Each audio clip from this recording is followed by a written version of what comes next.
What's up, everybody? This is Matthew Goins from Puzzle Huddle. Welcome to our behind the scenes series. We have another fantastic interview. This is a part of our series, Puzzle Huddle with Experts. We're really excited to have Miss Meleah Campbell. She's one of our favorite Instagram accounts, Miss Campbell Teach.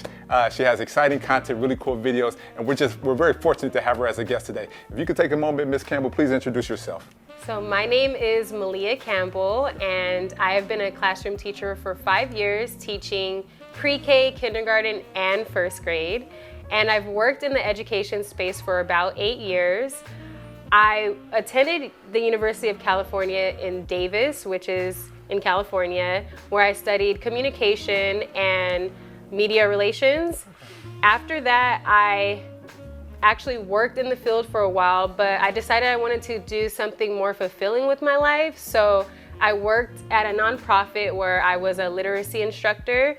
And from then I transitioned into Teach for America, where I was placed in Sacramento to teach kindergarten and then stayed with the same students to teach them first grade. And that experience was really great for me. I found it super fulfilling and I just kind of stuck with it. And that's sort of how I went into getting my master's. I have my master's in urban education with a concentration in literacy. So I absolutely love teaching children how to read. I feel like it's just one of the most important skills that children need to know academically, because it sort of sets them up for success in all of their other subjects when they're strong readers. This makes so much sense. Not that you're saying that you have a degree in communications, because your Instagram account is like booming. So for you to have the academic background, like you're very talented in terms of communicating with the audience, and the teacher skill set is there. But if you had an undergrad degree in marketing and communications, that kind of just adds a layer of passion and interest and capabilities that would have helped to accelerate the growth of your Instagram account. Let's talk about Instagram. You have a huge account. What are some of your favorite things to share online? So I actually really love being creative. I think my degree in communications and being a teacher actually goes hand in hand, because I'm able to create and also use what I'm creating to help my children or my students have a more fun learning experience. So I actually started my Instagram when my school had no money for toys, and I would go on Instagram and see teachers, and I was like, well, maybe if I start posting stuff on Instagram, I can get free toys for my students. And it was literally, I just wanted free toys. Specifically this one toy that was like super expensive, so it ended up working. I would post videos and just stuff that we were doing in the classroom. I wasn't going out of my way creating anything. It was just, I would just stick my phone up and capture some video and post it, and then I was getting followers and people were showing interest in what I was doing. And so I was like, So I continued to do it, and now it's become something that brings me a lot of joy, and it's also a way for me to connect with people like you. You were one of my first Instagram friends, and it's great to see Puzzle Huddle doing so well with all of these amazing puzzles.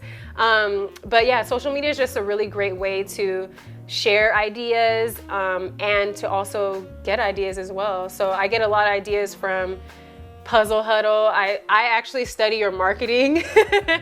And then also I like to share things that I feel like will be helpful for teachers and parents, because I feel like my time as a teacher, I've learned a lot of different skills that can be easily picked up and used by anybody. Yeah, for you to be so effective, the teaching in a kindergarten classroom requires a lot of multitasking, because you have to teach the curriculum, and you have to be entertaining, and you have to maybe deal with distractions that are happening in the classroom and deal with the emotional dispositions, and to also be recording content. How do you juggle all those things real time to capture it and also do it all in the same moment?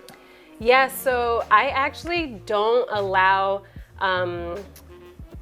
my recording to interrupt anything. So I literally will just put my phone somewhere and then just go about my day, my lesson that I'm teaching. And of course, there are a lot of distractions in a kindergarten classroom, but in order to have a successful classroom, regardless of what grade that is, you have to make sure that you have really great classroom management skills. So I always suggest teachers giving clear, explicit directions to your students, because if you don't, students don't know what they're doing. And the rule of thumb is your students should always know what they're doing at every point of the day. So if you keep that in mind, then your classroom really runs smoothly. And of course, there's no perfect classroom. In fact, it gets pretty crazy in the classroom. But if you kind of just go through a regular routine with your students, they know what they should be doing. And you also have to make sure that your lessons are engaging, because if you are just a boring teacher and you're doing the same repetitive thing every day and you're not adding any excitement, then that's kind of when your classroom management goes downhill, because your students are not engaged and they don't really care what you're talking about. There's one thing that I remember you posted, because most of your content is it's curriculum, it's education, it's alphabet, it's numbers, it's math. But out of 100 posts, there was one of them that was a TikTok dance video. I just thought, how awesome is that? Because to me, that's the whole syllabus. Like we want to learn the curriculum, the math. But we also want these kids, we don't know who's going to go on to be on Broadway or be a choreographer or a director or go into performance. So on the 100th post, let's get this TikTok in here. And I'm certainly that helps keep the students active and engaged. So how do you balance, what might be the intense learning stuff, the book stuff versus, the fun, silly stuff? Yeah, so I think in order to connect with your students, you have to know what they like. And a lot of my students, especially in the generation that we're in, they love to dance. And I'm not really a great dancer, so that one specific video you're talking about, I was literally watching the laptop while I was dancing so I could do it with them. I've seen these kids, whatever that is. And one of those students, actually, her name is Kendall, and she actually wants to be an actress, and she is a cheerleader right now and a dancer. So I'm hoping that one day we can kind of like help her to have a career of her own, because she's definitely more than capable of doing it. So I like to see what my students are interested in, and if there's any way that I can help at all, I try to do that as much as I can. Yeah, that's only one component of the curriculum, but I think a well-balanced classroom will include a lot of those things. And then some of your teaching methods, are these original concepts? Are you doing research? Like, where do you pull from for teaching inspiration to bring the best content or the best teaching methods to your students? So I think with anything, everything is a craft, right? So in your industry, you research puzzles and what children like, and that's the same thing that I do as a teacher. I do a lot of research about literacy teaching strategies or math, and then the ideas that I show on my Instagram or implement in my classroom are ones that I think that my students will enjoy. So sometimes they work out, sometimes they don't, but I just like to experiment, and I think I get a lot of really great feedback from teachers and parents when they're like, wow, that was so easy to implement, I'm gonna go ahead and do that. So I like to always work on my craft, do research, and kind of just like practice doing different things to keep my students engaged, because having a fun and exciting learning environment is really what the goal is as a teacher. Yeah, if you're a literacy expert, can you walk me through the ladder for those of us that don't have teaching degrees? So we start our kids, we're going to go over alphabet sounds, but what are the next 3-4 things going up that are the steps to reading after we get, A is A, B is B, then where do we go from there? Okay, so even before you're teaching them their letters, you're talking about phonological awareness, right? So without addressing letter names, we should be teaching our students about sounds and having them being able to isolate sounds in a word. So if the word is cat, they should know that there's 3 phonemes in cat, like k, at. There we go. Right? So you start off with phonological awareness, and then you go up to letter name recognition and having them associate the sound to the letter. And then you go up to digraphs, and then you go up to having them decode words based on digraphs and blends and all the tricky vowel combinations. reading is kind of tricky because there's so many different rules that you have to teach. So I would say it's tricky, but once students learn it, it's so satisfying because they feel like they could read anything, and that's really what we want children to feel like as readers. What you describe it makes it obvious to me that how awesome teachers are. Because if, for example, I have an accounting degree, I know how to read, but I don't know how to break down reading to phonological awareness and then build the capability from there.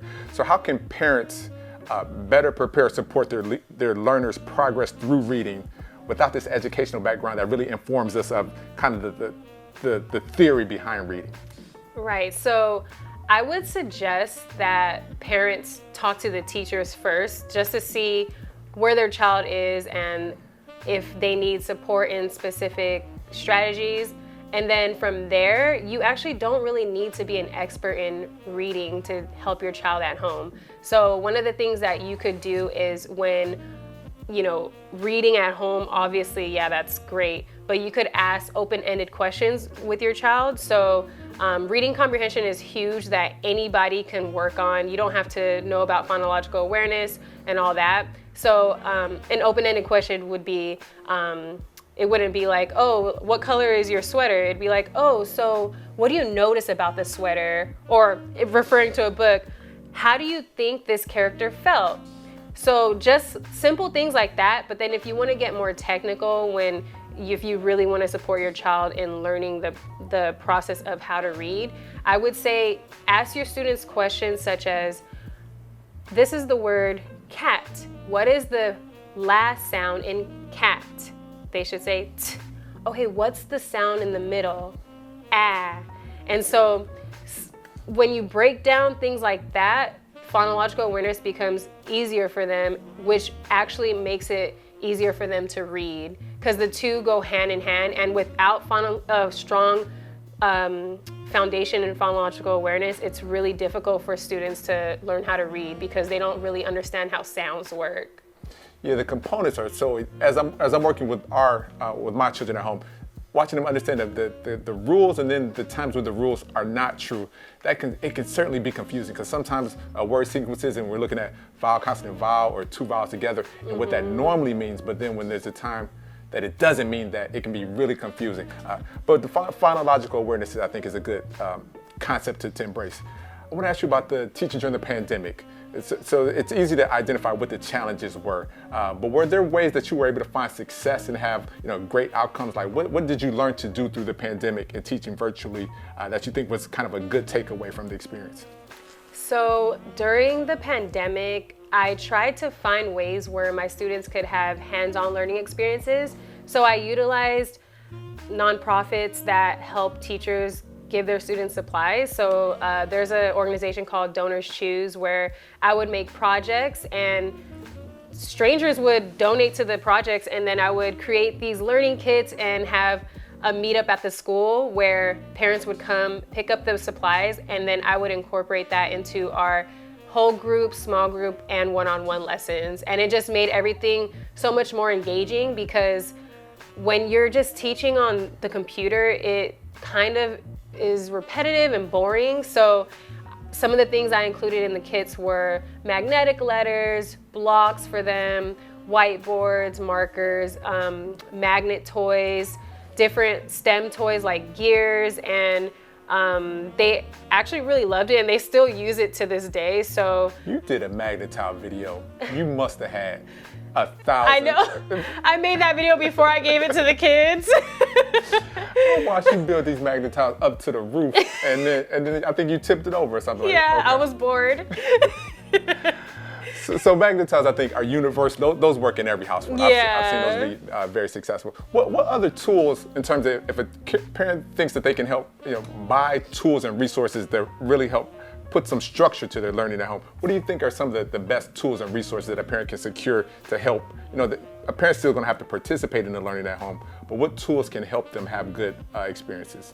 So any problem-solving tools such as puzzles are great for kids because it's something that they can use without the help of someone. So we want to make sure that students are independent in the materials that they have. So puzzles, or when they practice their letter recognition, I love the little magnet letters. I had them use a little chart. So it would be a picture of like a dog. And so I'd say, okay, like match your letter D to the dog. So they would like play alphabet match, and they could also do that by themselves as well. That also supports phonological awareness.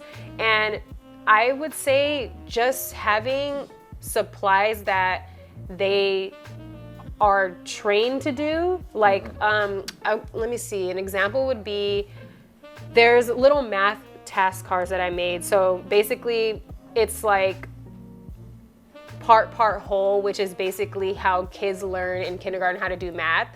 So what I do is I'll like laminate it and include either bears or blocks with them. And so that way they're able to actually touch supplies while they're learning, because for kindergarten, they really need that kinesthetic angle when they're learning, because it just really helps them a lot. So some kids learn differently. Some kids learn better by hearing, some learn better by touching, and I just like to include all of that in a child's education. Yeah, your content was very helpful, because during the pandemic, me and a number of parents, we were looking for, well, how do I do this? Like, okay, I want to help my kid learn. Like, I'm interested, I'm engaged, I'm creating the time and the space, but I don't know how to unpackage this math and unpackage the reading and help them kind of walk through the incremental steps to obtain the skill set. And that's why I think your social media accounts really began to thrive and accumulate followers, because we were all searching for a similar content at the same time. If we could talk about your social media strategy, which things do you post that turn out to be the most popular? My teaching videos. So I think what makes them get a lot of attention is when I'm doing things that they could replicate in their classroom, such as little things that people don't even understand when they're not a teacher. So like, you have never been a teacher, right? So you wouldn't think of ways to get your class to be quiet. And that is like one of the biggest concerns that teachers have, like, how do I get my class to be quiet? So if I teach them, or if I show them how to do it, then they're able to implement that in their classroom. So those are the videos that get a lot of engagement, because they're like, oh my goodness, like, how did you just do that? And oh wow, I just did that in my classroom and my students were so receptive to it. And I think that's pretty much why they like those videos. My solution at home is to get more serious and more stern. It's like, be quiet. No.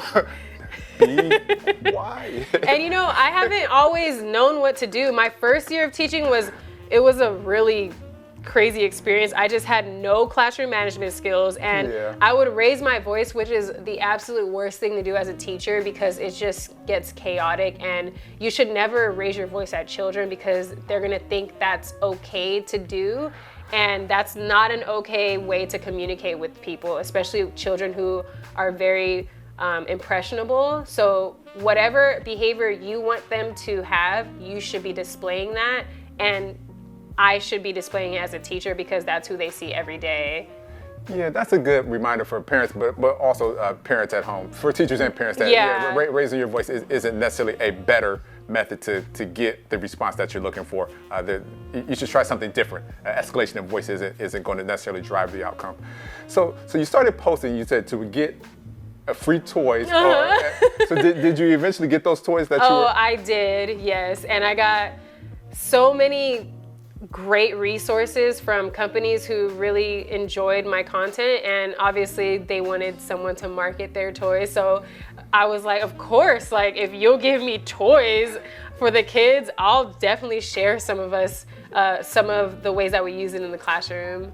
Yeah, now, we talked briefly about tools and resources. A kindergartner is likely a pre-reading age.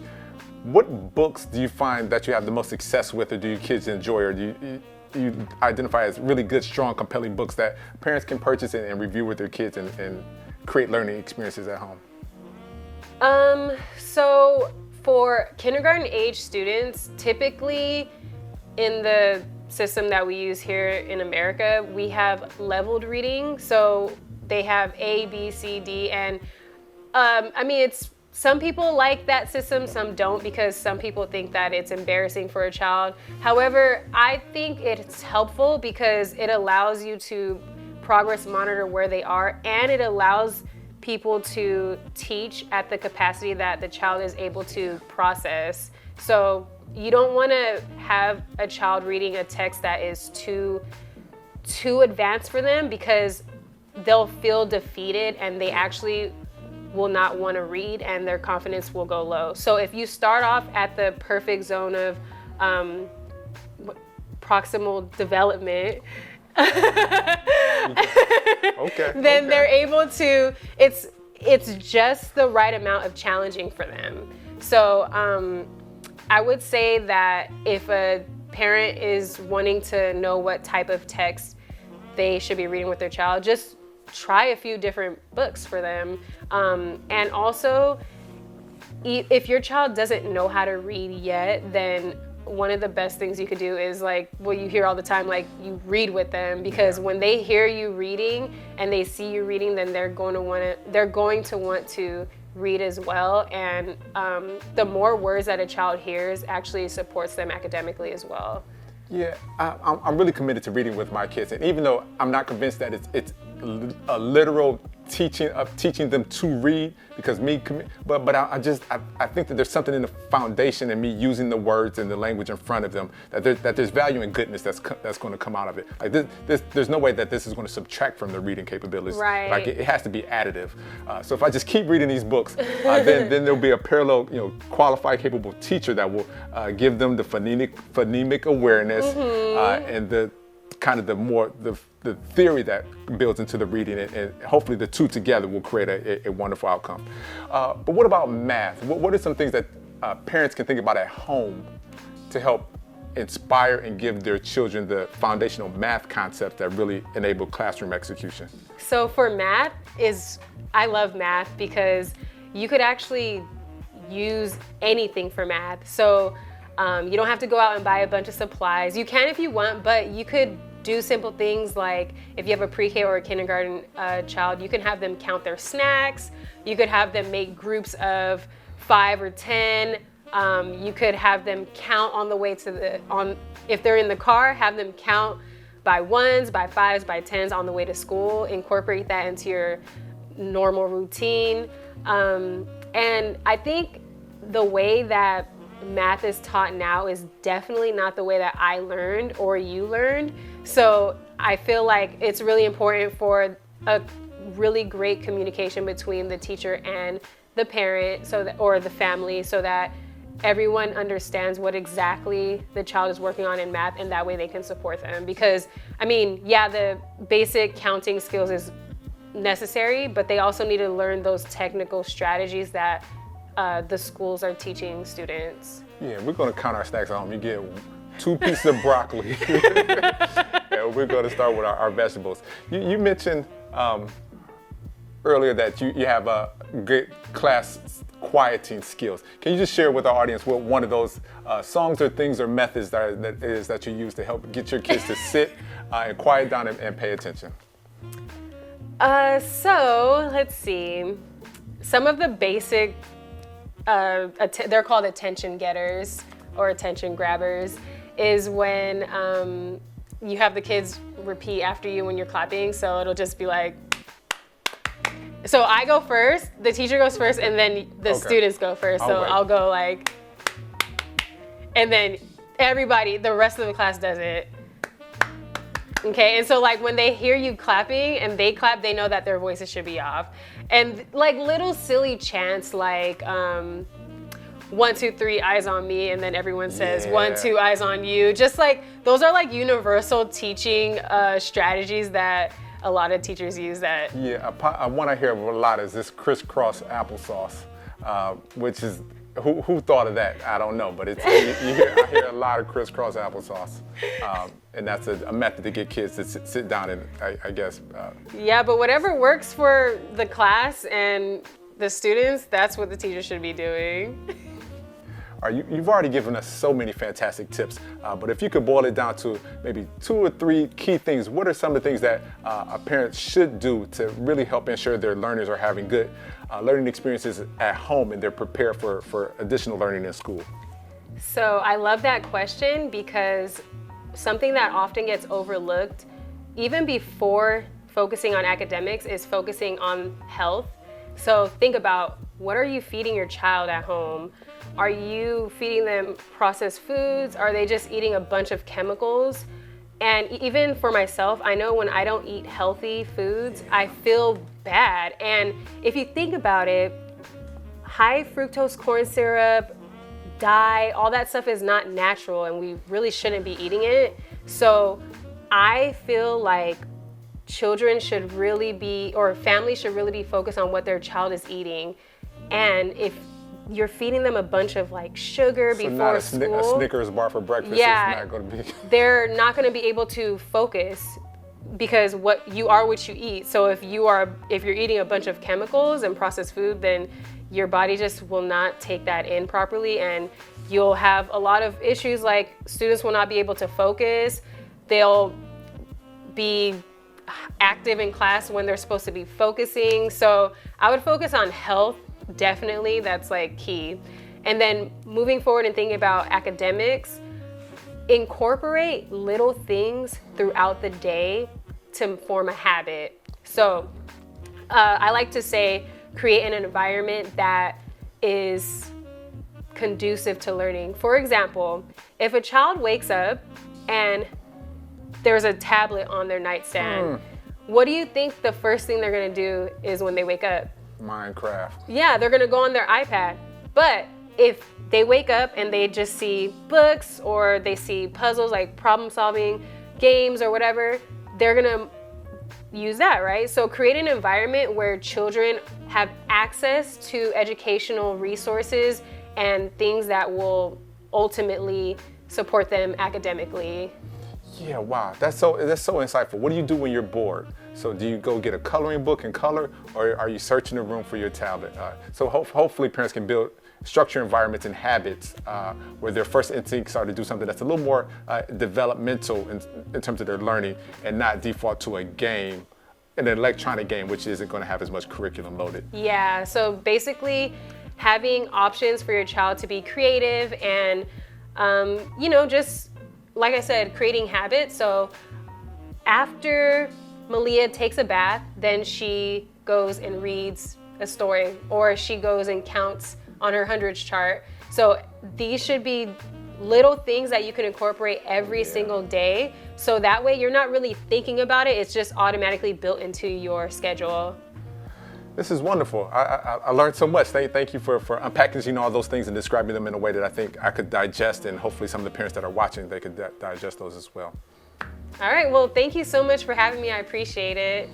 Ms. Campbell, thank you so much for sharing all those wonderful insights with us, for coming to our warehouse facility, our warehouse/studio, and spending some time with us. We want to invite everyone that's watching to like the video, subscribe to our YouTube channel. Make sure you check out Ms. Campbell Teach on Instagram. She has wonderful videos and learning content, and it's certainly worth checking out. We appreciate you spending some time. Like and subscribe to our channel, and thank you.